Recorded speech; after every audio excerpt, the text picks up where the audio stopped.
everyone, welcome to Mrs. Moskowitz's Art Room. I'd like to read you a story today about Georgia O'Keeffe, and it's called My Name is Georgia by Jeanette Winter.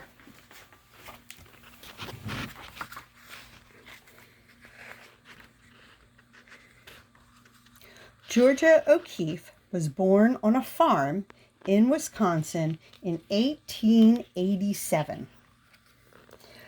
When I was 12 years old, I knew what I wanted, to be an artist.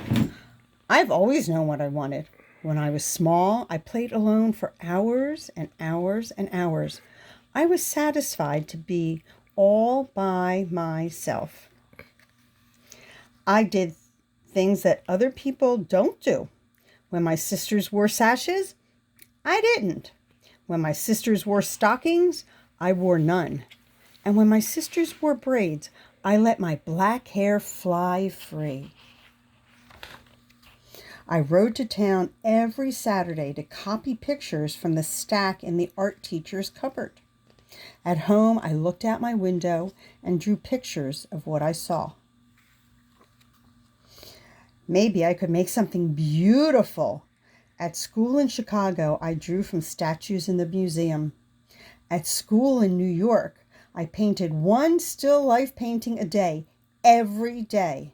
At school, I painted my teacher's ideas. But when school days were over, I went out into the wide world to discover my own ideas. I went to the Texas plains, the wild west of my childhood books. You have never seen sky. It is wonderful. I walked into the sunset. I felt the wind across the plains. But I bundled up my paintings and went to New York City to be where other artists lived. I walked down in the canyons of steel. I lived high up in the clouds and painted what I saw from my window. But sometimes what I saw from my window was the far away calling me. I painted a garden in the city. I wanted everyone to see flowers the way that I saw them. I looked closely at the flowers. I painted a camellia. I painted it big so people would notice. I painted a jack in the pulpit. I painted it big so people would see. I painted poppies and petunias and sunflowers and jimson weeds and irises and apple blossoms. My garden bloomed until everyone saw the flowers the way that I saw them. But still, I looked to the sky. The distance has always been calling me. I went to the New Mexico desert, so far away that no one ever comes. I was satisfied to be all by myself. It was too dry for the flowers to grow, but there were bones. I gathered the bones, big bones, little bones, short bones, long bones, a cow's skull, a horse's skull, a ram's skull, and brought the bones home to paint. One day, I held one up against the sky and saw the blue through that hole. I painted what I saw. I saw the sky and the red hills. I walked in the hills at daybreak and twilight, at noon and in starlight. I painted the arms of two red hills, reaching out to the sky and holding it. I painted the Pedernal Mountain in the far away. I painted it over and over and over again, and then again and again. God told me if I painted that mountain enough, He'd give it to me. I drove my Model A across the desert and back and up and down and over in the hills. I painted in my studio on wheels until the afternoon bees chased me home.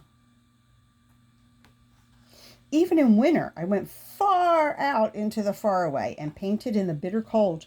I painted when the wind was so strong it nearly blew me away. I did things other people don't do. I climbed my ladder to the night sky to wait for the sun. I slept under the stars to see the morning sky when I woke. I stayed in the desert. My hair turned from black to gray to white as the bones.